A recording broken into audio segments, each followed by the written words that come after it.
morning, everyone. Good morning.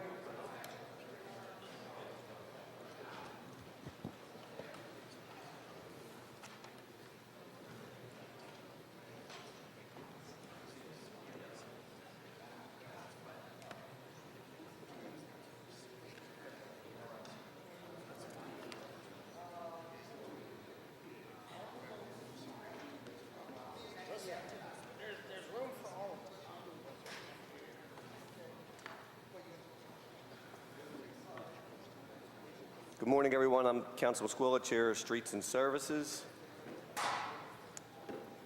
We have a quorum present, and we'd like to start our hearing. To my left is Councilwoman Bass, Councilman Greenlee. To my right, Councilman O, Councilman Canona Sanchez, and Councilman Nielsen.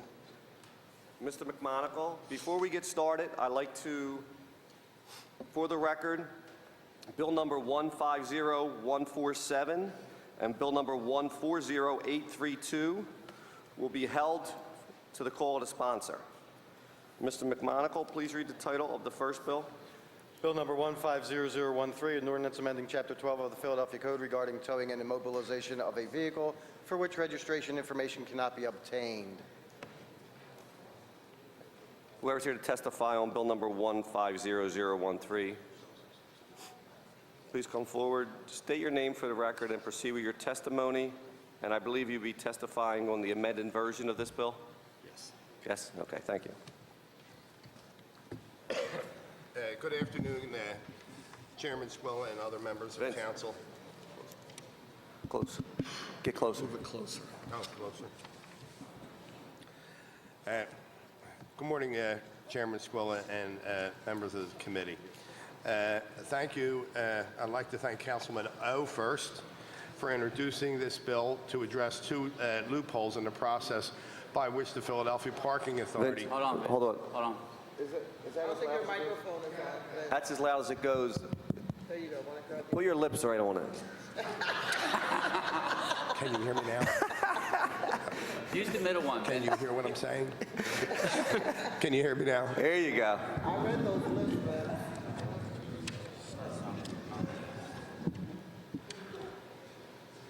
Okay. Is this better? Okay. First, I'd like to thank Councilman O for introducing this bill to address two loopholes in the process by which the Philadelphia Parking Authority collects parking ticket revenue. The authority continues to monitor our collections process, and when we find areas in which people avoid paying parking tickets, we attempt to address those issues. As you know, the PPA's on-street division provides significant revenue for the city's general fund as well as the Philadelphia School District. While our primary mission is to provide parking opportunities to people who live, work, and visit our city, we have a responsibility to collect all revenues due while protecting the citizens' rights to contest tickets they believe were issued inappropriately.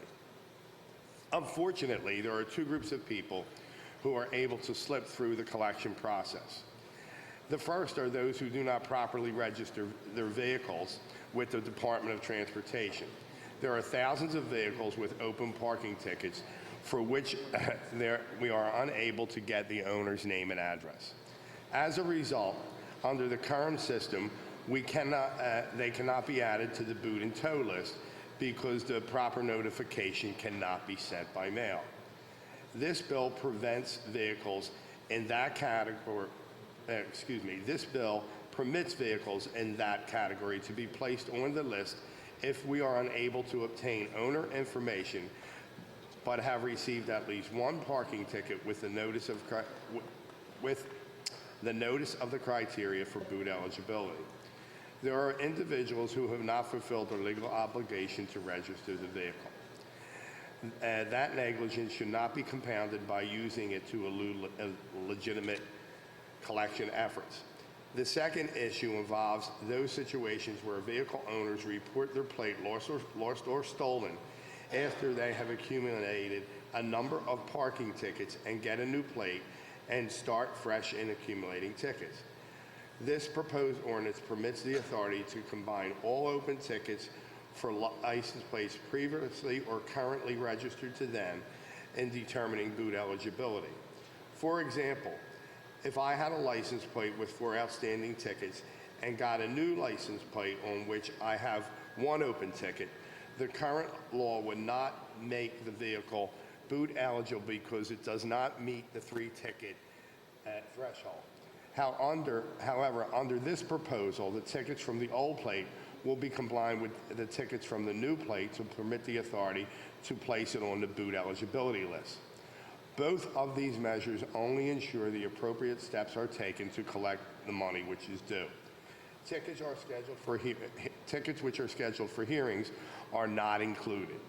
It does not remove the notice requirement for those vehicles properly registered. It only addresses those situations in which the owner has taken steps to avoid paying what is legally owed. And I would ask for favorable consideration of this bill. Rick, are you testifying? No. Councilman Greenlee? Thank you, Mr. Chairman. Good morning. Mr. Friendly, on the 2 criteria, the second is clear. The first, I'm just trying to figure out, you say that they're not properly registered, but they must be written on a tag, right? The tickets are written on a tag? Yes, Council. And what that tag doesn't pertain? When we go out to the State Department of Transportation, it could be PennDOT, it could be DelDOT, it could be New Jersey DOT. No hit comes back. And that basically means that tag got loose somehow from some tag agency or some dealership. The paperwork was never sent back to DelDOT, PennDOT, New Jersey DOT, and we can't figure out who they are. And over the years, have gotten to be more and more and more of them, and more money outstanding. So one car could be parked on Lombard Street and have 4 tickets, and we've served the proper notification, we boot the vehicle.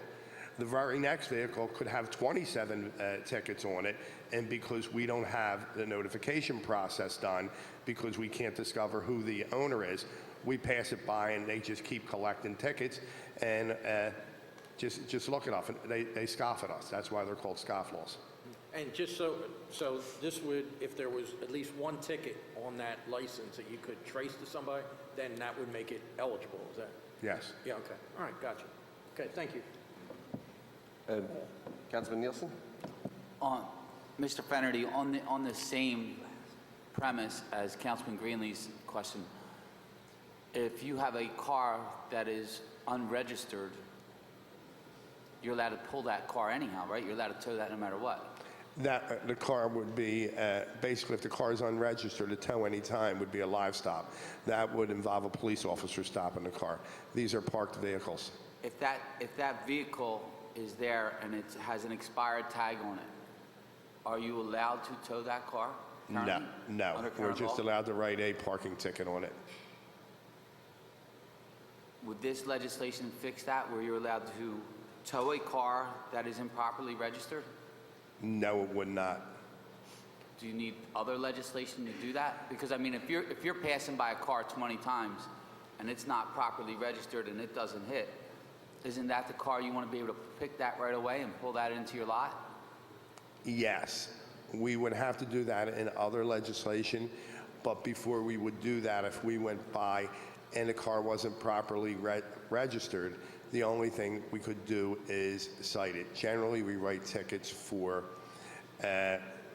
expired vehicle inspection stickers, not for expired tags.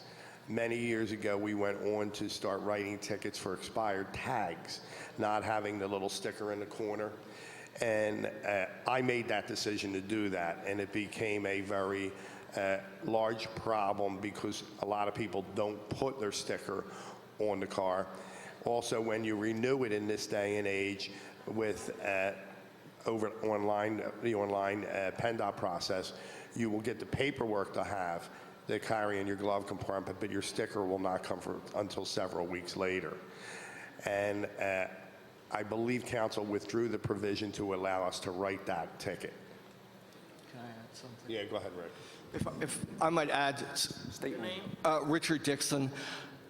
When the officer writes the ticket, they don't know whether or not it's registered. It's not until we send notification and request to the Department of Transportation and it comes back as a no-hit or no registered owner that we would find out. So the officer at the time they write the ticket wouldn't have that information anyway to be able to tow it at that time. particular time. Right. Now, as the second ticket comes, will they then have that information right in front of them on their kiosk to say, hey, this car, here No, we go they again? won't, because we won't know if between ticket number 1 and ticket number 2, the registration was processed and it's valid.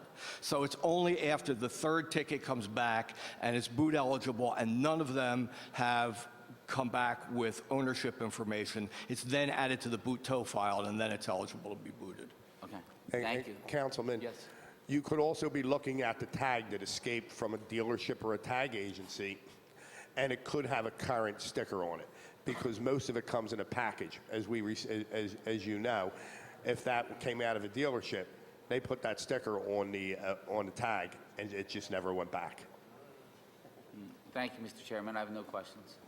Councilman Sanchez? Thank you. On the second provision, I just want clarity for the record and maybe through regulation. If someone has reported their tag stolen officially and tickets are issued during the time, would these tickets, what's your normal regulation for that? What I don't want is we're assuming everyone's guilty as opposed to everyone's innocent. If the tag is reported stolen,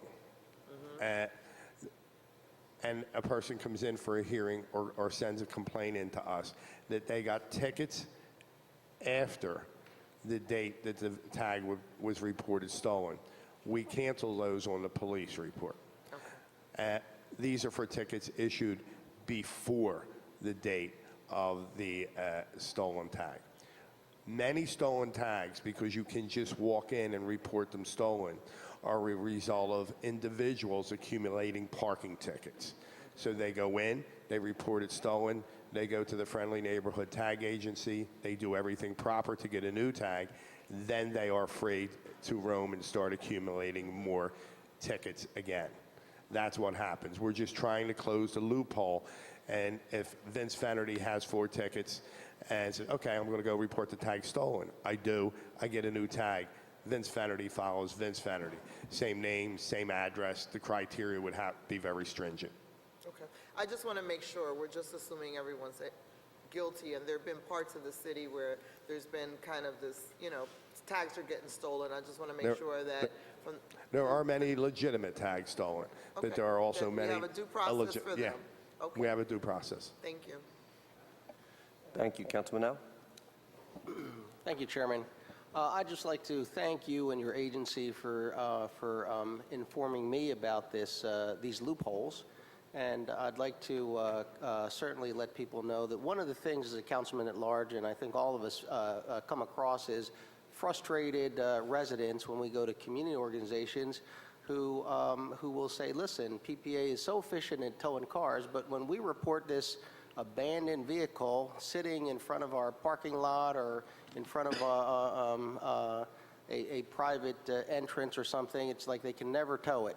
And one of the things that this does, it now allows for these nuisance vehicles and properly registered vehicles to finally be towed. And I think that's one of the biggest complaints that I certainly come across is how come we can't tow away these abandoned or improperly parked vehicles. And I think on top of that, what I've discovered through your office is how many vehicles there are in Philadelphia, and there are thousands of these vehicles. And so those are thousands of problems and thousands of perhaps drivers who accumulate tickets and switch license plates, which means they continue to violate the laws of Philadelphia and inconvenience people. So thank you very much.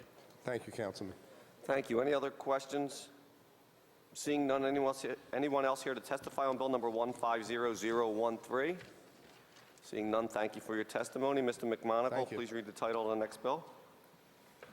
Bill number 150172, an ordinance amending section 12-917 of the Philadelphia Code entitled Valet Parking Zones by revising the boundaries of the Center City Valet Parking Zone, all under certain terms and conditions.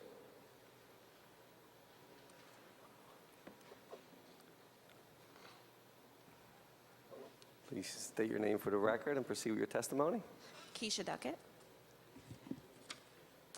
Good morning, Mr. Chairman and members of the Streets and Services Committee. Thank you for the opportunity to appear before you today.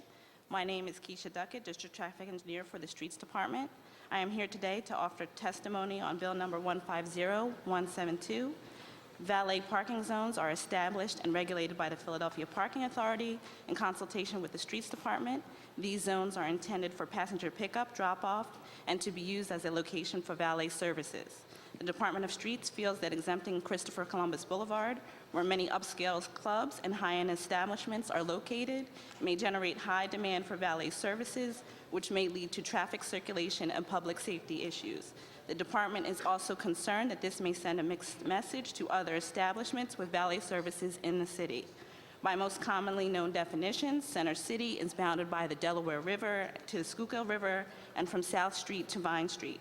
By tweaking this definition in the code, it opens up challenges for many other establishments nearby who have different interpretations of where Center City actually lies.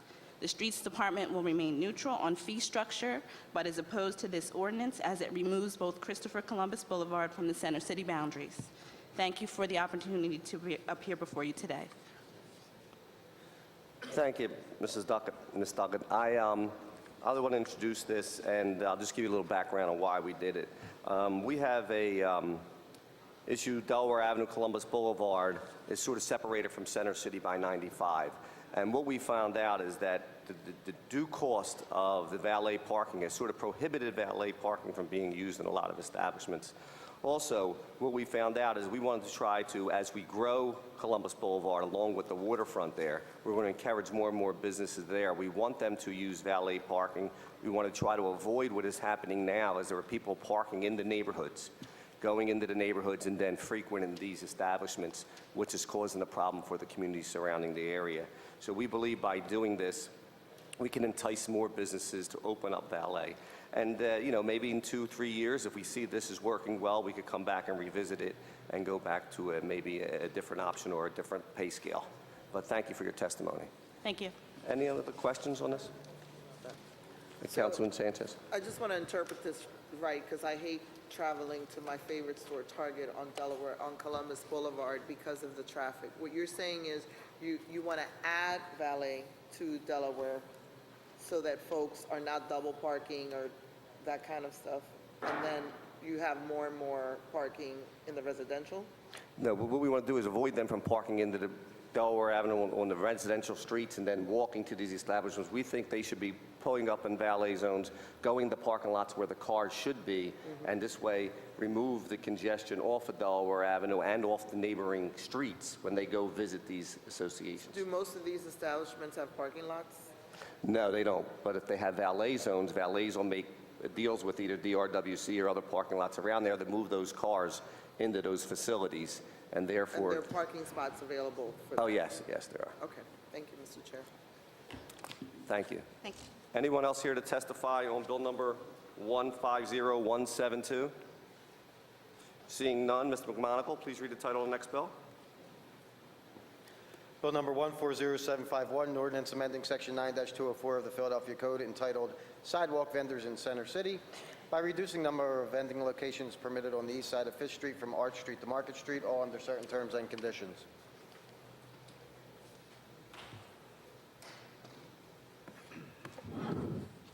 Thank you, Mr. DePietro. State your name for the record and pursue your testimony. Good morning, Chairman Squilla and members of the Committee on Streets and Services. My name is Ralph DePietro. I'm the Deputy Commissioner of Operations for the Department of Licenses and Inspection. And today I'm here to provide testimony on Bill number 140751, which, if enacted, will amend Section 9-204 of the Philadelphia Code entitled Sidewalk Vendors in Center City. The bill eliminates one previously designated vendor location in Center City, specifically reduces the number of permitted vending locations on the east side of North 5th between Arch and Market Streets from 4 to 3. The Department of License and Inspection offers no objection to the enactment of this bill and is prepared to enforce its provision should it pass in council and become law. And thank you for the opportunity to provide the department's testimony on bill number 140751, and I'm happy to answer any questions. Thank you for your testimony. Are there any questions Seeing none, anyone else here to testify on bill number 140751? Thank you. Mr. McMonagle, please read the title of the next bill. Bill number 150148, an ordinance amending section 9-204 of the Philadelphia Code entitled Sidewalk Vendors in Center City by eliminating previously designated vendor locations in Center City, all under certain terms and conditions. And this bill has been amended. Mr. DePietro, you're testifying on the amended Yes. part of the bill. Thank you. Please proceed.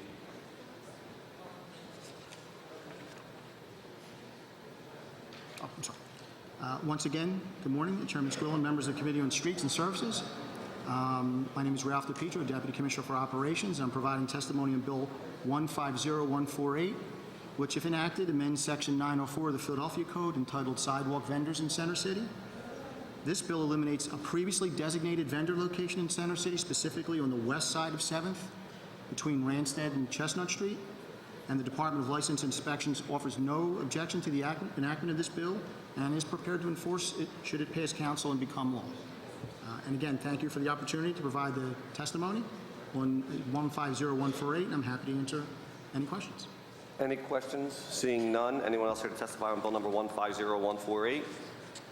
Seeing none, Mr. McMonagle, please read the title of the next bill. Bill number 150171, an ordinance amending section 9-201 of the Philadelphia Code entitled Curb Markets by adding and clarifying the special provisions for the South 9th Street curb market.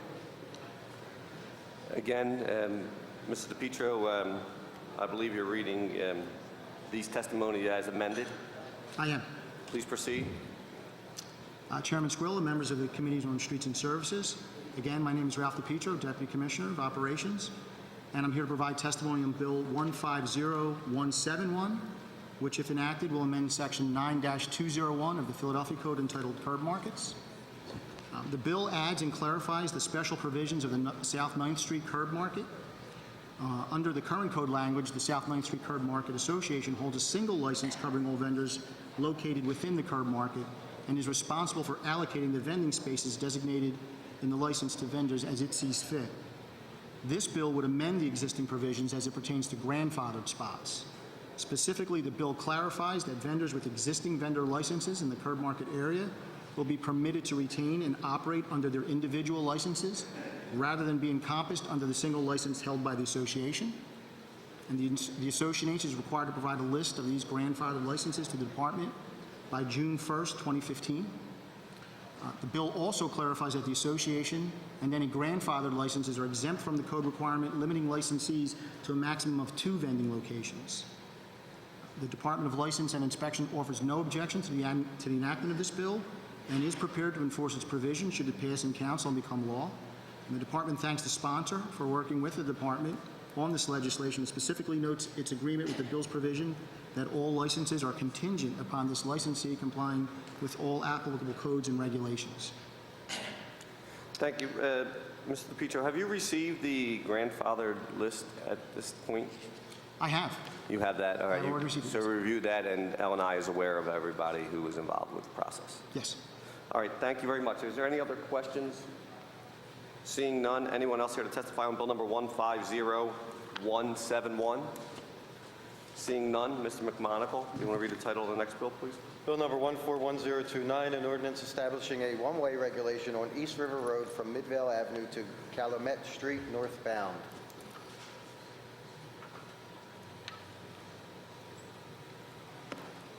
Please state your name and then proceed with your testimony. Thank you.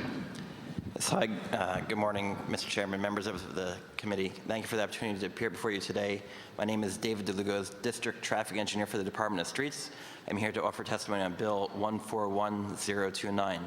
The Streets Department has no objections to this bill. The street was converted to one-way operation on a trial basis starting on April 30th, 2012. Thank you for the opportunity to appear before you, and I'll be happy to take any questions. Thank you. Any questions? Seeing none, anyone else here to testify on bill 141029? Thank you for your testimony. Mr. McMonagle, please read the title of the next bill. Bill number 150012, an ordinance authorizing the revision of lines and grades on a portion of City Plan number 231 by striking from the city plan the southeasterly half of Crams Avenue from Silverwood Street to a point approximately 65 feet southwestwardly therefrom, under certain terms and conditions.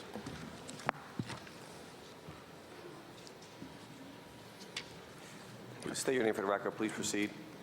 Good morning, Mr. Chairman and members of the committee. My name is Frank Morelli, Survey Bureau Manager of the Department of Streets, and the Department of Streets would like to offer the following testimony on Bill number 150012. This is not an administration ordinance, but an ordinance requested by Rocco LaPenta of Buy a Piece of the Pie. The purpose of this ordinance is to authorize the striping from the city plan of the southeasterly half of a 15-foot wide of Crams Avenue from Silverwood Street to a point approximately 65 feet southwestwardly therefrom.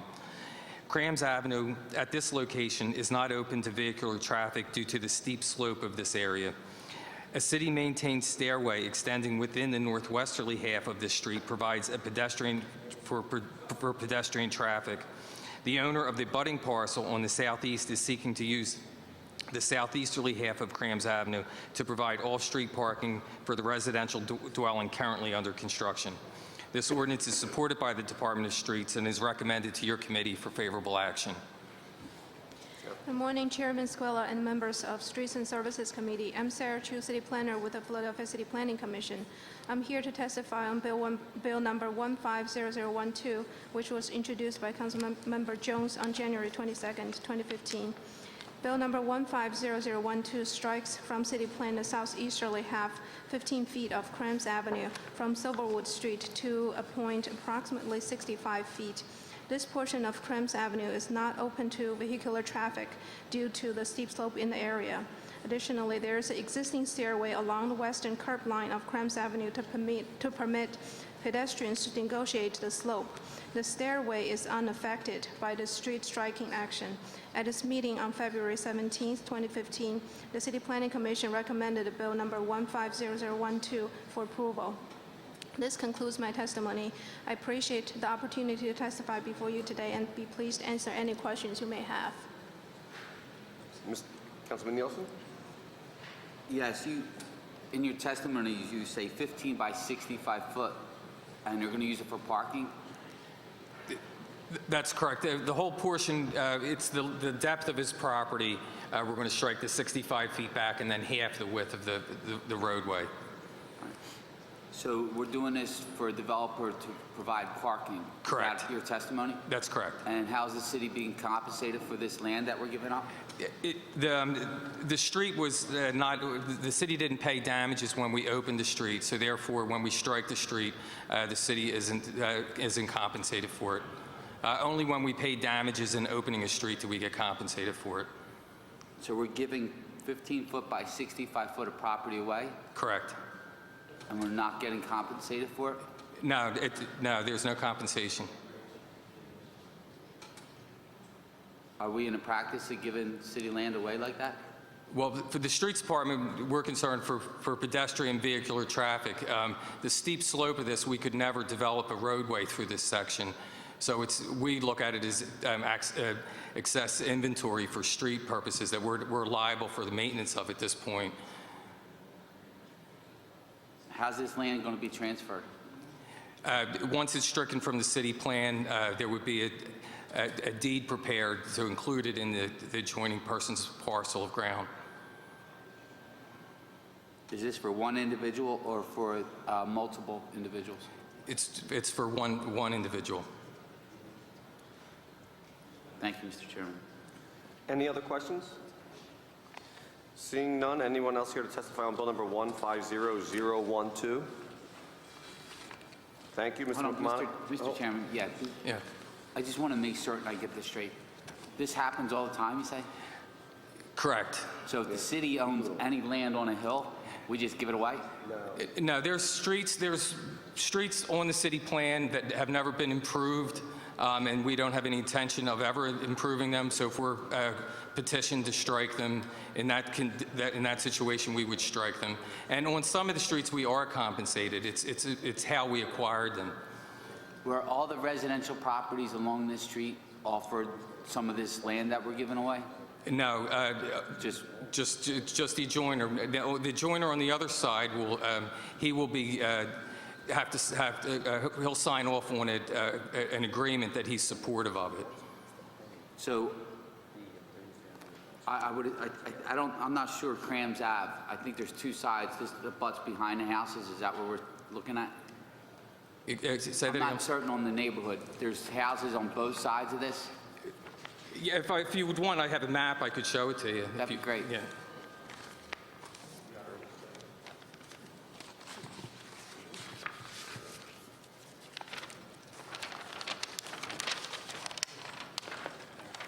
This is the portion.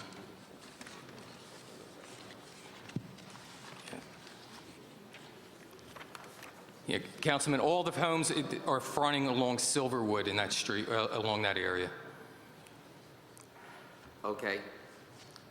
So this will only affect the 2 homes? Correct. And then how about the stairway? The stairway still staying there? That is correct. And who's going to maintain that? It's always been this, the streets department maintains the stairwell. All right. Thank you. Any other questions? Seeing none, anyone else here to testify on bill number 150012? Mr. McMonigle, seeing none, Mr. McMonigle, please read the title of the next bill.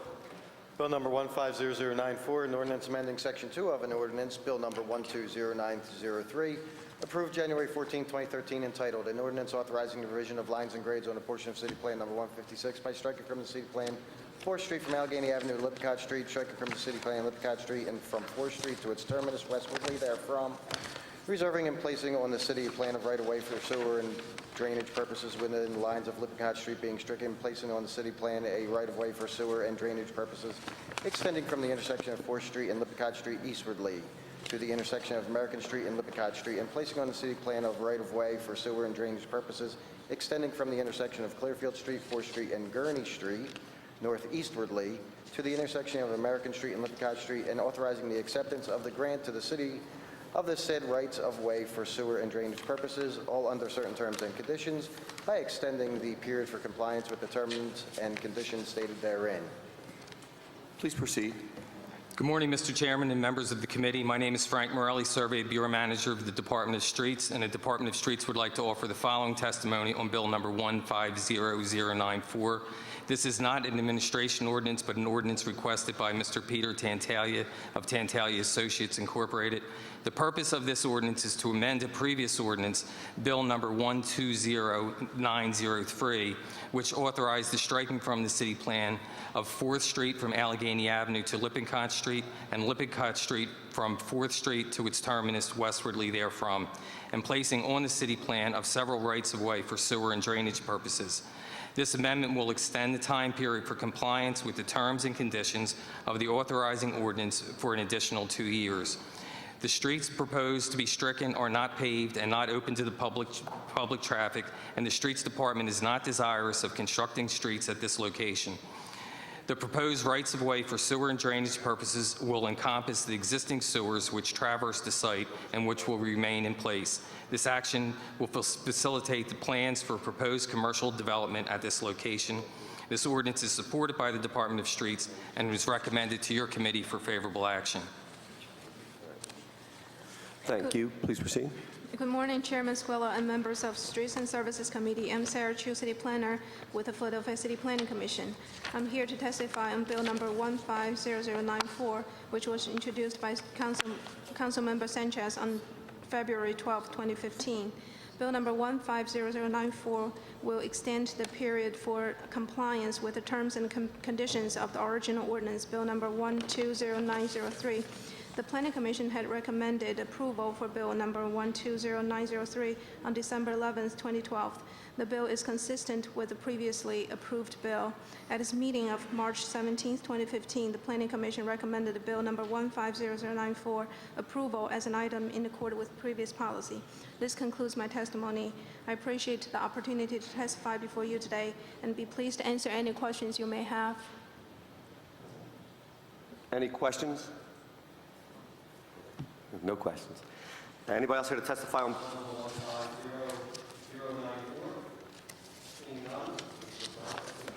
Bill, thank you for your testimony.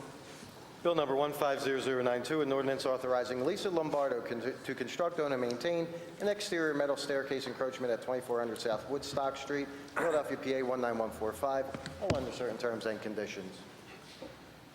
Please proceed. Good morning, Chairman Squill and members of the Streets and Services Committee. My name is St. Martin Torrance. I'm the Director of Legislative Affairs for the Department of Streets. I'm here to offer testimony on Bill number 150092. This bill authorizes Lisa Lombardo to construct, own, and maintain an exterior metal staircase encroachment at 2400 South Woodstock Street, Philadelphia, PA 19145 as follows. Encroachment description: a steel staircase with corrugated roof decking from a point on the southerly footway of Rittner Street, approximately 1 foot from the building corner of 2400 Woodstock Street, from said point extending towards Woodstock Street for a distance of approximately 21 feet, and extending 4 feet 6 inches into the southerly footway of Rittner Street, with 7 feet 6 inches of clear sidewalk remaining. This encroachment, being a variable height, will extend from 9 feet to no more than 19 feet above the footway of Rittner Street. The Streets Department offers no objections to the proposed encroachment. Thank you for your time. This concludes my testimony. Thank you. Good morning, Chairman Squilla and members of Streets and Services Committee. I'm Sarah Chu, City Planner with the Philadelphia City Planning Commission. I'm here to testify on Bill number 150092, which was introduced by Councilmember Johnson on February 12, 2015. Bill number 150092 will authorize the construction of a steel staircase with a corrugated roof decking on the southern footway of Rittner Street near Woodstock Street. The staircase encroaches 4 feet and 6 inches onto the footway and leaves 7 feet and 6 inches walkway for pedestrians. The proposed encroachment will leave sufficient walking zone for pedestrians. The City Planning Commission recommended Bill number 150092 for approval as an item in accord with previous policy. And this concludes my testimony. I appreciate the opportunity to testify before you today, and please answer any questions you may have. Any questions? Seeing none, anyone else here to testify on Bill number 150092? Thank you for your testimony. Mr. McMonagle, please read the title of the next bill. Bill number 150095, an ordinance establishing a truck parking regulation on the 5800 block of Cottage Street between Harbison Avenue and Van Kirk Street on both sides of the street.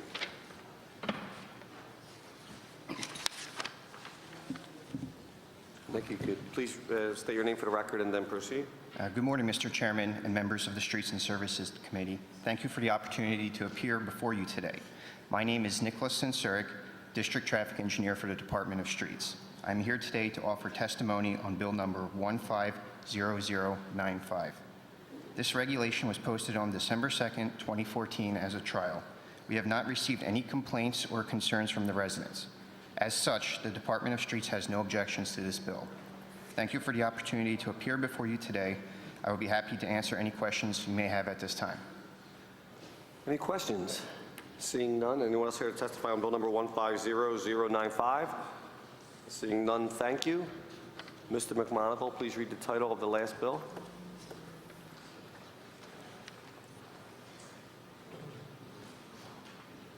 Sure. Yeah.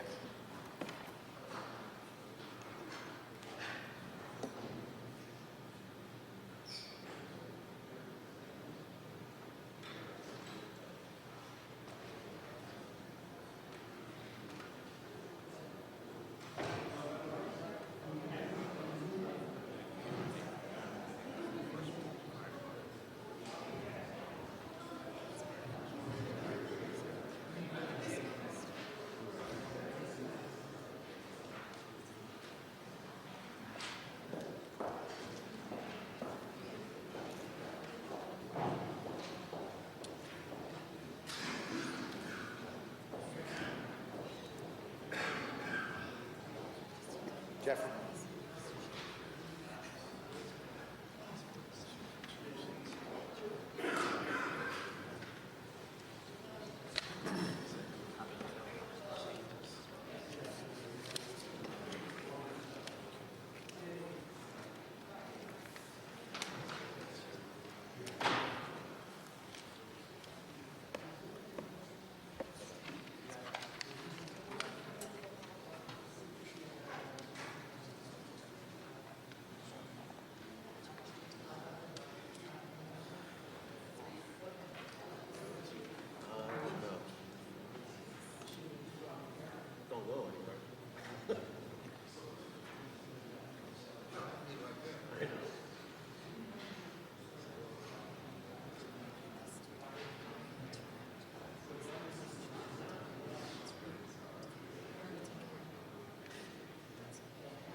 Mr. McMonagle?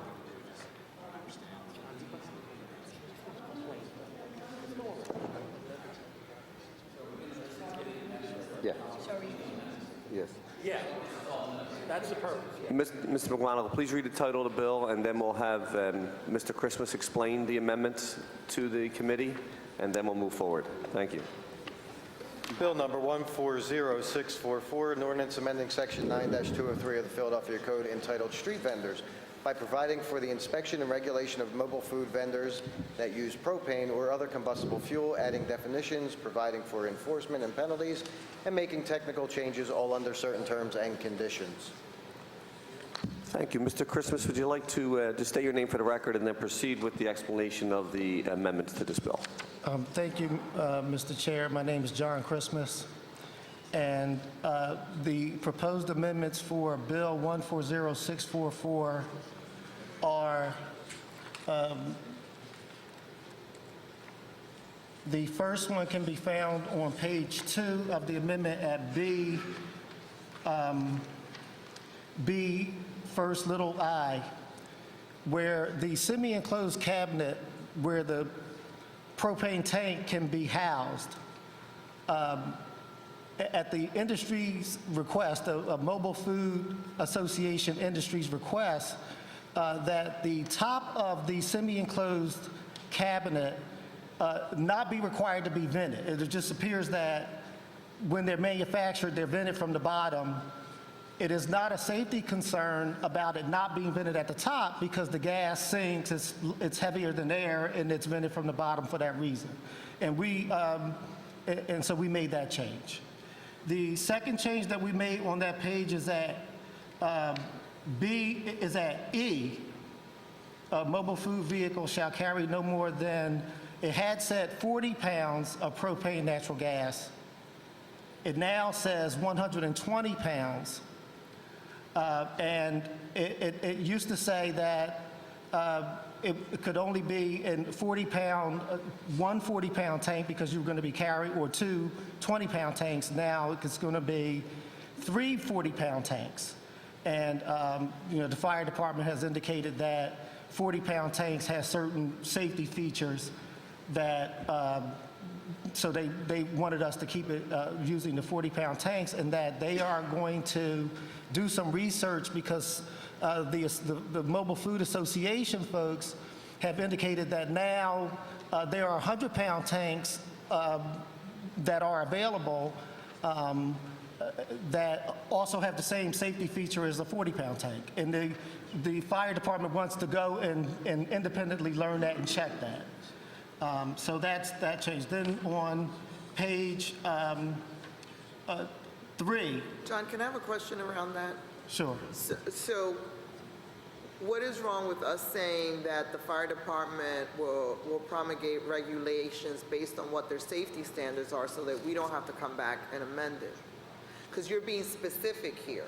Right. So you could also say the fire department will regulate what if it deems passes its safety measures versus being that specific. Is there a problem with that? There's not a problem with that, and if they were to recommend to us that, we'll do by regulation what the volume of gas that should be allowed to be carried, we're really not opposed to that, except to say that we believe, the industry right now, I'm to understand, is carrying 160 pounds typically. Mm-hmm. So, this is, so long as it's, makes sense from a business standpoint and from a safety standpoint. That's what I'm agreeing. What I don't want is for us to be, as a committee hearing, I'm not an expert, the fire department is. I trust their expertise. Sure. I want them to have, because this is a moving target, because this is becoming so popular, the summer's coming, all of these things, I want them to have the freedom. We're not going to be in council in the summer having sessions. I want them to have the freedom to determine what is safety in their minds, because they have to regulate it, not us. And to that point, they're very comfortable with the 40-pound tank, something with which they have a lot of experience. Right. And this amendment is guided by that experience. Okay. And then at the top of page 3 is an amendment So reports were required to be sent quarterly by food truck operators. That was very impractical for the fire department to receive all these reports. So these reports will not be, don't need to be sent to the fire department. The bill requires that these reports, which are due every 90 days, have to just be on the truck. So if the fire department comes up, they can say, I want to see the report, and we're going to go with that regime. Also, the fire department is not required to perform the inspection. Another thing that the fire department, is, it's not a core, they don't want to have to do that. And what the bill actually requires is that it be done by a propane professional, same type of person who would be actually refilling the tank when they need to be refilled. So they will have a certification on the tank from the external certifying agent? Yeah, with the 90-day report. Okay. And that's part of this amendment, John? well, I don't see it. no, the bill already required a 90-day report. And the bill requires the fire department to I'm sorry. inspect it, correct? The bill requires the fire department to It does inspect not require, it requires a professional propane provider entity to do the inspection. So you remove this amendment, removes... It never said that the fire department had to perform the inspection. It said that the report had to be received by the fire department.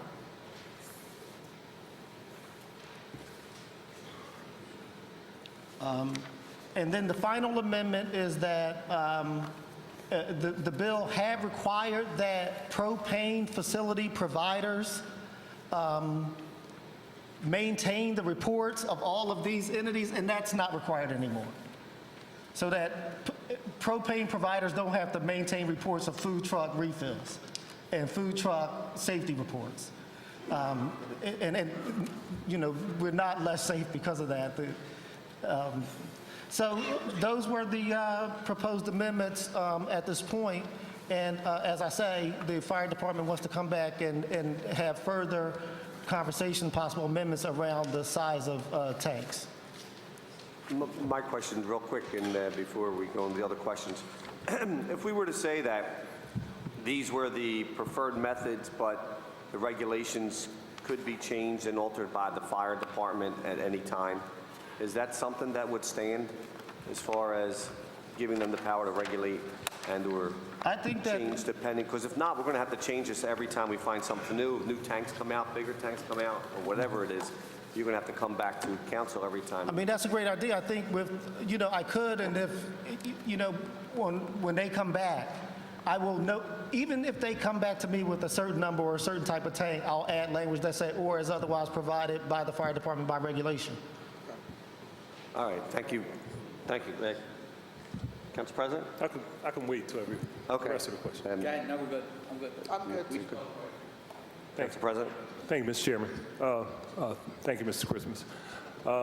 Just briefly, and thank you to our illustrious fire department and all of the people from the industry. I just want to say thanks for all of the work that's been done. It looks like we've reached a reasonable accommodation from both folks in the industry and folks in the safety division of the city of Philadelphia.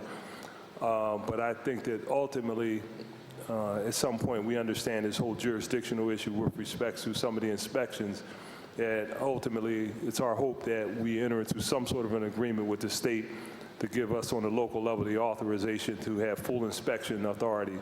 But at this point, I think that this is a reasonable approach to setting certain safety standards so we can make sure that what's out here now is safe and reasonable while allowing the industry to continue to grow. I agree with Councilwoman Sanchez. This is probably one of the fastest growing food industries and anticipate that it will continue to grow, but we just want to make sure that everybody's comfortable, particularly in these very high dense areas.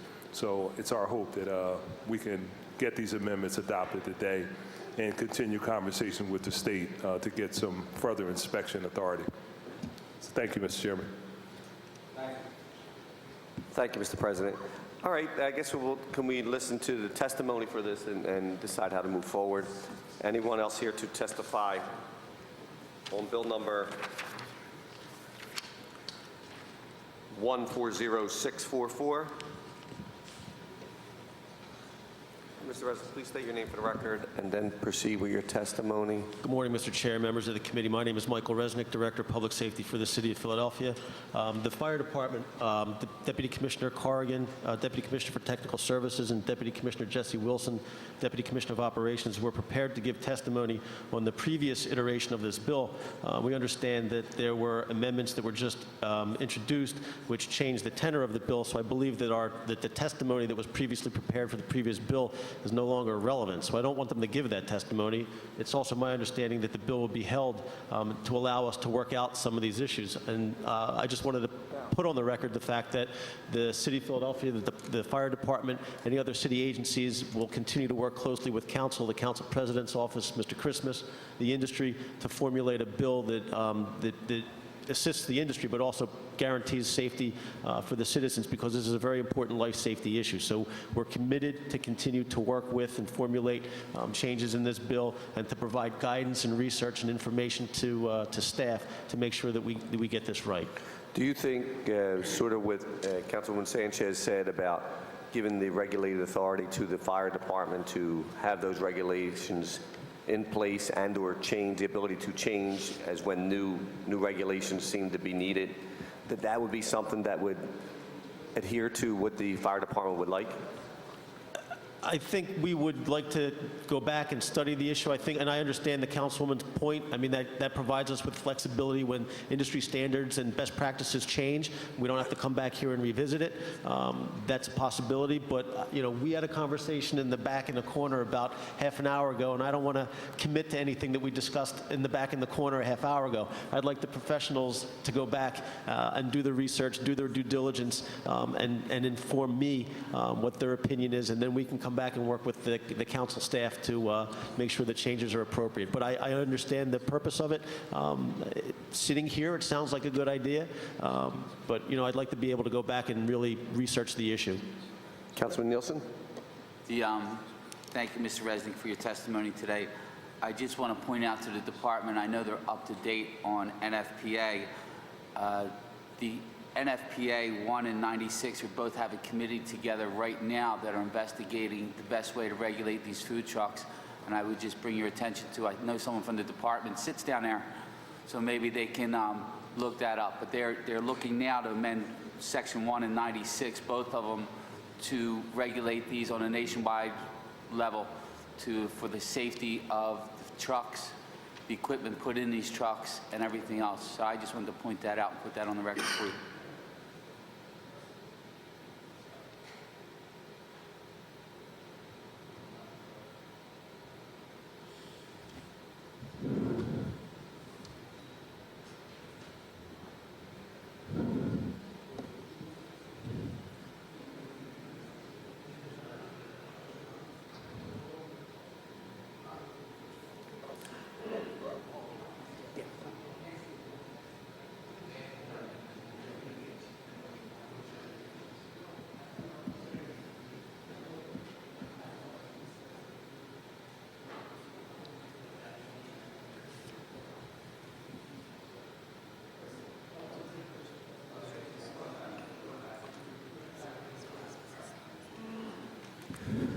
All right, thank you. Is there any other testimony on bill number 140644 as amended? Please proceed. Please proceed to the table.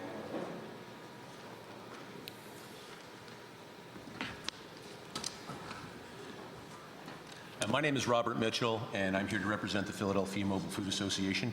I'd like to start by thanking the Committee of Streets, particularly Councilman Squilla and his office, for your unwavering support of food trucks since our inception with the PMFA. And I'd like to thank the Fire Commissioner's Office for their involvement and input. The Philadelphia Mobile Food Association would like to commend Council President Clark and his office for his vested interest in the well-being of Philadelphians with regard to propane safety and its application to mobile food vending vehicles. Drawing off of member input from the 100-plus mobile food operators that we represent, the PMFA thanks you and welcomes the opportunity to further discuss improvements to bill number 140644 as this legislation continues to be discussed and moves forward. The Philadelphia Mobile Food Association holds food and fire safety sacrosanct on our list of priorities in serving the consumers of our great city. Propane safety in particular was, is, and continues to be an area of vigilance for all members of our association as we take substantial measures to educate our truckers on safe and effective propane handling. In light of conversations with Council President Clark's office and the fire department, we are optimistic about exploring these impending revisions to the bill and look forward to continued discussion. In closing, the PMFA wants to reiterate our vested interest in promoting propane safety throughout our industry. Although multiple areas of change are being discussed as potential safety precautions, we firmly believe the two most crucial factors in maximizing propane safety are, first, assuring the integrity and credibility of the food truck builder. By this, we mean the truck builder should operate out of a licensed facility, understand the engineering of piping, use NSF products, and have a proven track record with building trucks. And secondly, mandating truck operators to establish a propane safety protocol. We take this measure with our members already and do understand that education and consistency is the key. By addressing both of these areas, along with revisions that we've already discussed to this ordinance, we believe the PMFA and the City of Philadelphia can create a consistently safe environment for mobile food vendors and consumers. We thank committee and Council President Clark and his office and look forward to taking these revisions back to our membership. Thank you. Thank you. Any questions? Councilman Nielsen? Always have questions. You talked about propane safety protocol and your members. Do you have classes now, or do you do any education with your members currently? Absolutely. We hold classes 2 to 4 times per year for our members on areas ranging from the economics of food truck vending to maintenance and repair, and in particular propane safety. As of the moment, the safety precautions that we list for our members is for them to use the soapy water spray test, to properly maintain hoses and regulators, purchase their propane from a reputable source, establish a protocol list for all employees who work on that truck with regard to propane, to keep their valves closed when not in use, to familiarize themselves with their cooking equipment, to absolutely not smoke in the vicinity of propane, to shut off their valves when they do run out of propane, as a leaking valve, as leaving the valve open can cause moisture and air to get in and produce rust inside the tank, which would therefore make the odor smell less pungent and less detectable. We ask them to visually inspect tanks regularly for rust or corrosion. We mandate that they replace tanks if rusted, corroded, or physically impaired. We're always abiding by the shelf life that is engraved on the tank. We ask that they clear any snow or debris from their tanks during winter, and we know that the soapy water test is a strong test, but we're also now encouraging them to use gas leak detectors. Thank you. When you talk about purchasing propane from a reputable source,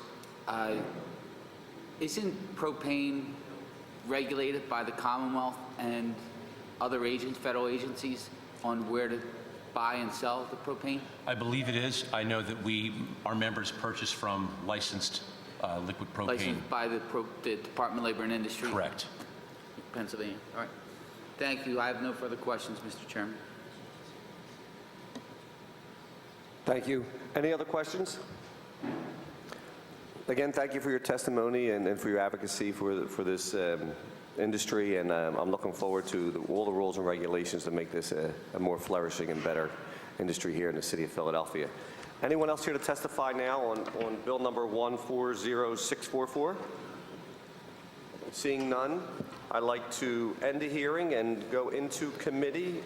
Councilman Greenlee? Thank you, Mr. Chairman. First, I move the adoption of the amendments to Bill number 140644. All in favor? Aye. Any opposed? Ayes have it. The amendment to Bill number 140644 has been granted. And Mr. Chairman, I move that Bill number 140644, as amended, be referred back into the Streets and Services Committee. Second. All in favor? Aye. Any opposed? Ayes have it. Bill number 140644, as amended, will be referred back to committee. Councilman Greenlee? Mr. Chairman, I move the adoption of the other amendments to Bill bill numbers 150013, 150148, and 150171. Second. All in favor? Aye. Any opposed? Ayes have it. Bills number 150013, 150148, and 150171 have been amended and approved. Councilman Greenlee? Mr. Chairman, I move that the following bills be reported out as committee with a favorable recommendation and that the rules of council be suspended to allow for first reading at our next session of council. Bill numbers 150013 as amended, 150172, 140751, 150148 as amended, 150171 as amended, 151029, 150012, 150094, 150092, and 150095. Second. All in favor? Aye. Any opposed? Ayes have it. All bills read into the record have been approved and will be suspension of the rules to be read at first hearing of council. That will end our session. Thank you so much.